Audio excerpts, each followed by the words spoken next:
I told you we'd be back. And ye shall know the truth, and the truth shall make you free. It's Joey Hudson. I wanted to name it the Joey Hudson Bill, but, they don't allow you to put names on bills. But I wanted to call it the Joey Hudson Bill because I know that one's been near and dear to you for a number of years. That's how it's done. Let your voice be heard. And the truth shall set you free. Here's Joey Hudson. Is the United States becoming a police state? That's a question we should probably all be asking ourselves. Dinesh D'Souza confronts that question in his latest film, Police State. I had a few minutes to catch up with Dinesh recently. You can find additional information on the film at policestatefilm.net. Here's my interview with Dinesh D'Souza. Dinesh D'Souza has done it again, I guess you could say. He just has a way of just cutting through all of the chaos, the noise, and getting right to the truth. This time, his latest film, Police State, really confronts the question of whether we are becoming a police state. Listen to a portion of the trailer. Donald Trump and the MAGA Republicans represent an extremism that threatens the very foundations of our republic. Chief Division Counsel and DOJ have approved a no-knock breach. We want the subject to be on display, doing the walk of shame, full visual impact. Any questions? Are we becoming a police state? Government told American citizens they couldn't go to church on Sunday. I've never seen anything like it. It may be the Russia other people grew up in, but not my America. FBI warrant, come to the door now! There's a heavy banging at my door. Open up! There's 15 marked units on my property. I got SWAT in the back of my house. They took a battering ram to my door. 6 a.m., I hear boom, boom, boom, and hear about 6 to 8 military-style soldiers, with the tallest one of them pointing an automatic rifle at my head. FBI, we have an arrest warrant! Shock you out of sleep, drag you out of your house half clothed, refuse to give you a warrant, ransack your house. Now I'm facing 15 years in federal prison for doing nothing other than exercising my right to free speech.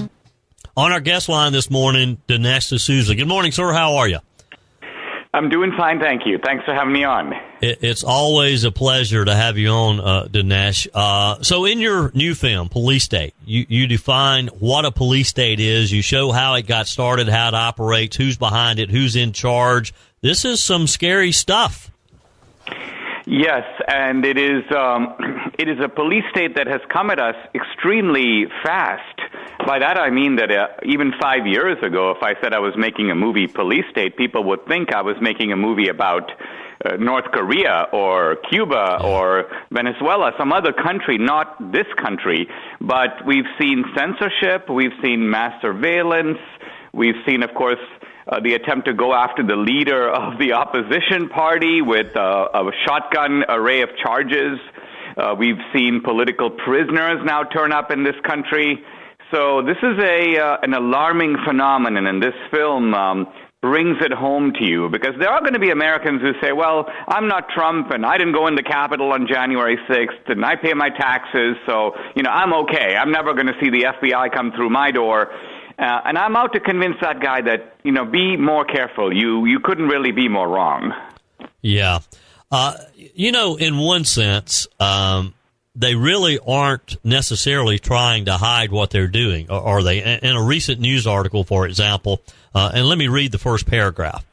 The federal government believes that the threat of violence and major civil disturbances around the 2024 U.S. presidential election is so great that it has quietly created a new category of extremists that it seeks to track and counter: Donald Trump's army of MAGA followers. So according to this, Dinesh, a lot of my listeners who are listening this morning could potentially be watched by the federal government as we speak, because a lot of them would describe themselves as MAGA followers. I mean, my listeners are coming from an area, for example, the town of Pickens, where 30,000 plus people greeted President Trump back in the summer. They all could be on this watch list, couldn't they? Yes, they could. Now, police states tend to be one-party states. which is to say that there's a single party, the ruling regime, and there may be an opposition party, but it's generally not allowed to be effective. So some of these police states around the world have elections. China has elections, Iran has elections, but they're not real elections. They're not meaningful elections. Essentially, you have a controlled opposition. And I don't know how to understand what's going on with Trump other than to see it that way. But I think one of the points the film makes really clear is that ordinary citizens are also being targeted. And not just citizens who question the election, but rather citizens who are involved in their school boards or challenge the school boards, citizens who are involved in pro-life activism, other causes. So there is a real mobilization of the police agencies of government. Now, the FBI is one of them, but sometimes people will say, well, Dinesh, you're making a movie about the FBI. Well, yes, but the Department of Homeland Security, the so-called DHS, is 10 times bigger than the FBI. A lot of censorship, a lot of political targeting occurs out of DHS, not just the FBI. Yeah. In Police State, Dinesh, you worked with Dan Bongino, and you guys have interviewed whistleblowers, insiders, ordinary citizens who have been hounded, raided, targeted by this expansive police state. Talk with us about some of the people, because, I'm sure listeners are listening to you and me this morning and thinking, well, this could never happen to me. But a lot of the people you interviewed thought the same thing, right? Exactly. And so there are two kinds of people in the film. The first is the whistleblowers, informants, people who show you how the deep state really works. And that's very important because some of us have a wrong idea. We think that all of this is hidden. That's why we call it the deep state. But much of the police state is out in the open. And when you think of something like censorship, it doesn't just even involve the government. It involves academia, the media, nonprofit institutions, of course, the digital platforms. So what typically will happen is that some academic group will make a list, and you and I could be on that list. These guys need to be banned for misinformation. Then it goes to the Biden regime. They sort out the list based on topic. If it's about health, it goes to the CDC. If it's about elections, it goes to this group called CISA, the Cybersecurity Infrastructure Agency. In any event, the Biden regime then doesn't want to directly do censorship because they might be caught and the courts might stop them.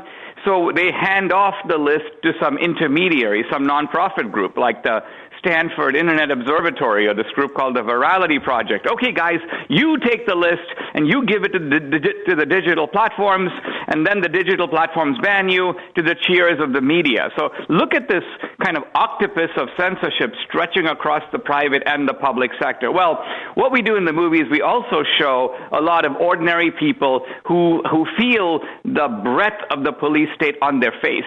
Orwell called it the boot stamping on a human face, and so this is a scary movie, but I think it's one thing to tell people about it. It's another thing for them to experience it in a film. Yeah, exactly. On our guest line this morning, Dinesh D'Souza, the film that we're talking about is Police State. You can find out additional information at policestatefilm.net. Yes, I said .net, policestatefilm.net. You can find a theater near you. As I understand it, Dinesh, it's being released in select theaters for 2 nights only, October the 23rd and the 25th. Then there's also going to be a virtual premiere on the 27th. Tell us about that. Yeah, we have a little bit of an unorthodox distribution plan here because we've bought out hundreds of theaters. We bought every seat, and we're selling the tickets on our website, policestatefilm.net. So you put in your zip code, and boom, the theaters around you pop up. You buy your tickets. I made the movie for the theater, so if you can go to the theater, it's awesome, and go with others because the movie will get you really fired up. It's good to have people to talk about it.